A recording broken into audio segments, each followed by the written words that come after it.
ভাই ইনাকে চেনেন না, অনেক কম লোকই আছেন, আমি নাম বলবো না, আপনারা কমেন্ট করে বলে দিয়েন। আগে চলুন দেখে আসি উনি কি বলতেছেন।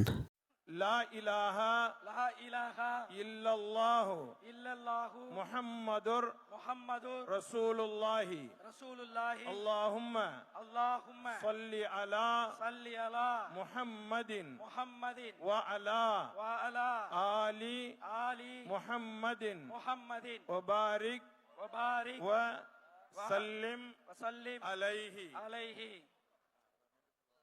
اللهم لك صمت وبك آمنت وعليك توكلت وعلى رزقك أفطرت فتقبل مني يا الله உனக்காகவே நோன்பு நோற்றோம். உன்னுடைய அருளாலேயே நோன்பை திறக்கின்றோம். எங்களுடைய நோன்பை